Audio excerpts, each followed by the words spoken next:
এবার সাময়িক সময়ের জন্য ইউক্রেনকে সামরিক সহযোগিতা প্রদান বন্ধ করে দিলেন যুক্তরাষ্ট্রের প্রেসিডেন্ট ডোনাল্ড ট্রাম্প। এরই মধ্যে কার্যকর হয়েছে সিদ্ধান্ত। হোয়াইট হাউসে ইউক্রেনের প্রেসিডেন্ট ভলোদিমির জেলেনস্কির সঙ্গে বাকবিতণ্ডার পর এই সিদ্ধান্ত নেন তিনি। স্থানীয় সময় সোমবার একাধিক সংবাদ মাধ্যমের প্রতিবেদনে এই সিদ্ধান্তের কথা জানানো হয়। ফক্স নিউজের প্রতিবেদনে বলা হয়, যতক্ষণ না ট্রাম্প মনে করবেন ইউক্রেনের নেতারা শান্তির প্রতি অঙ্গীকারের সদিচ্ছা দেখাচ্ছেন, ততক্ষণ পর্যন্ত সহযোগিতা বন্ধ থাকবে। জানা গেছে, যুক্তরাষ্ট্রের যেসব সামরিক সরঞ্জাম এখন ইউক্রেনে নেই, সেগুলো এই সাময়িক সহযোগিতা বন্ধের আওতায় পড়বে।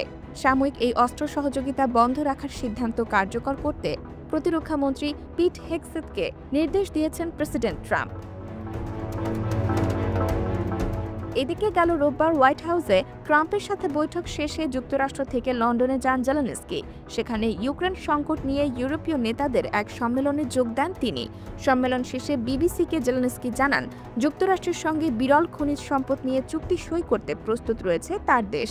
কিন্তু স্পষ্টতই জেলেনস্কির এই সিদ্ধান্তকে পাত্তা দেননি Trump. IBTV USA, New York।